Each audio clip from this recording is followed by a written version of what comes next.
We're going to now talk about different messaging services. There are three main types: email, social media, and internal services. We'll also define what is meant by a distribution channel right now. So a distribution channel is a method through which information can be shared. So a way we can pass that information and give it to other people. So we can kind of list, loads of different channels you could talk about, but maybe traditional ones are things like newspapers, maybe adverts in newspapers, books, hoardings. So a hoarding is like a billboard, like this Coke billboard. There's a newspaper here. Things like a little booklet you might print out and give to people. Word of mouth, so just trying to spread information via actual people. All of those are more old-fashioned channels which you can use, but we're of course focused on IT ones which are more modern. Not that these are bad necessarily. So modern channels might be things like websites, social media, email. We'll look at live streams, maybe paying influencers on, say, Instagram to promote certain products over Skype, and loads of different channels. We're going to look at a few in the next few videos, including this one, because one of our channels we can talk about is using messaging services. So these services count as distribution channels because they can be used to provide the messages themselves, provide new information. So for example, like a text message, I'll often get messages from local businesses, especially takeaways, giving offers. So a message with some offer is giving me new information. It could also maybe have a link to find the information held somewhere else, maybe on a website. We've talked already about how information can be, I suppose, differentiated between being public facing and also targeted. And the three messaging services we're going to focus in on, we can also do the same. So first one, email, which we'll talk about, is targeted. It's not a public interaction. Social media is generally public facing. Generally, you can view other people's social media accounts. Maybe there are some restrictions. And the internal messaging services are also going to be targeted because they're kept inside one organization. Okay, let's go into each one in a bit more detail and then evaluate each one as well. So email, we've looked at email before in terms of collecting data, but we can also use email to distribute information as well. So we could do this in the actual email itself, in the email body. We could have an attachment, or we could also provide a link, like with messages, like text messages.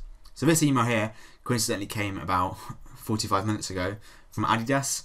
I must have downloaded one of their running apps, I don't know when, ages ago, and they've got my details still stored on the system. And they sent me a newsletter with information about a promotion. So the actual information was inside the email body. In this case, it could also be a link, could also be an attachment. So emails can be sent to only your known contacts, which tends to mean they're kept private, or also to large email lists, which means they're more public, but still not public facing because not anyone can view the email, right? It's only sent to a set number of people, but likely Adidas sent this to thousands, if not millions of people. I don't think it was just me. I hope not, at least. Let's quickly evaluate email then as a method of distributing information. So what is good about them, because they are targeted, we can really just make sure that specific people we know it in our target audience can be reached. We're not just putting it up on a big website which anyone can access. We're really targeting it to a specific, could be few, could be loads of people, but still it's quite targeted. We can also send emails usually fairly cheaply, if not free. If you're a big company, you will pay for your email provider, but it's not too much. It's definitely cheaper than, say, Adidas launching a massive advertising campaign on TV. Another issue is that people may ignore emails. If I wasn't looking for this email in particular because I'm recording this, I wouldn't have probably read this. So people often ignore them because they're busy. But also, they may get sent to a junk or spam folder because they're not personal emails, right? They're sent out to loads of people usually. They can be detected as spam. Another of our examples of a messaging service is social media.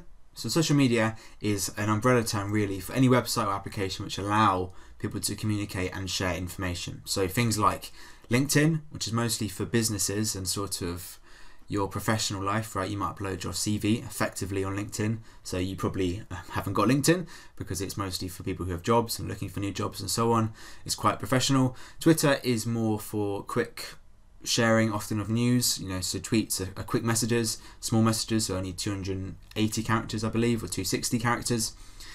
iMessage is an example of actual, almost text messages, which are on iPhones only. Facebook is for, I suppose, more family stuff often, maybe some businesses too. They own Instagram as well, which is more for photos, right? And WhatsApp is also owned by Facebook and is similar to iMessage. So different methods, they're aimed at different target audiences, right? So LinkedIn, as I say, is more older, professional workers, whereas Instagram is maybe more younger people. I don't know for sure, right? But different target audiences. But in terms of how businesses can utilize social media, well, they can buy adverts on social media. Most of these are free. In fact, all of them are free. LinkedIn, you have to pay for a little bit if you want more features, but generally they're free. They make money through adverts, and businesses can buy adverts to target people on these platforms. They can also, and you see this more and more nowadays, is actually have social media accounts themselves as, you know, a business, not just a person. And on that account, they can share information and interact with customers. Say if a customer's got a question or a complaint, they can communicate with that social media account to get a response, and that increases that sharing of information. Another quick evaluation for social media this time. So what's really good, because they're huge platforms usually used by millions and millions of people, there's a large number of people you can reach with your adverts and with your accounts and so on. Also, you know, with email, say you're just targeting your people who you know use your product.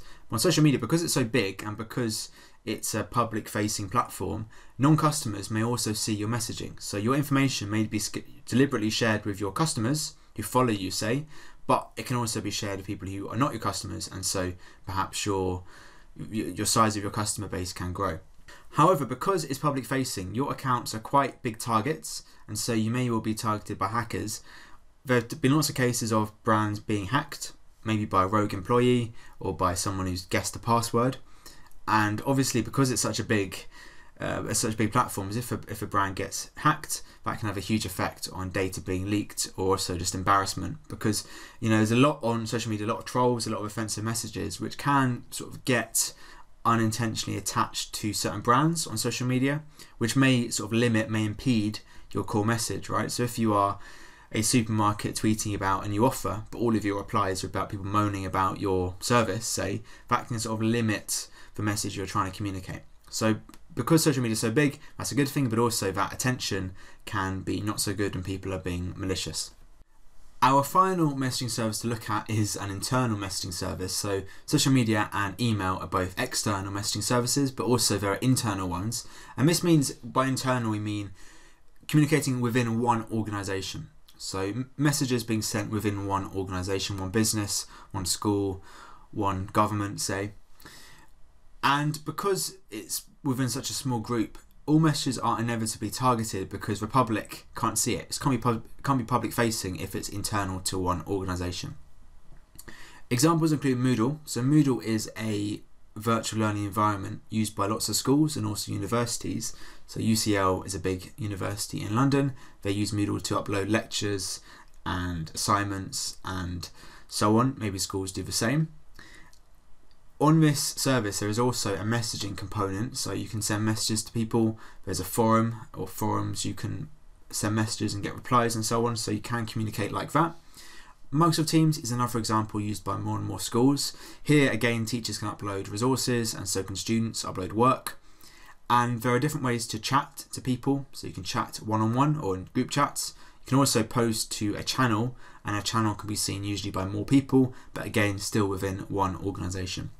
Okay, so in terms of what's good, well, because messages are sent internally, that means if there's any privacy issues or anything not quite secretive, but anything you don't want to be shared, then you can keep it internal. If a teacher is uploading their resources, perhaps they don't want it to be shared with anyone else, it keeps it nice and private, which is good.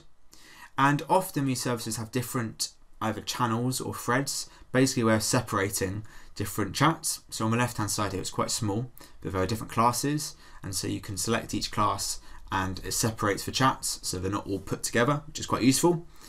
But the issue is if you're trying to share information, it's fine if it's within your one organization, but of course you can't share it beyond because it's targeted to just your organization. So if you're trying to reach your target audience, which is beyond your one company, then clearly an internal service is not the way to do it.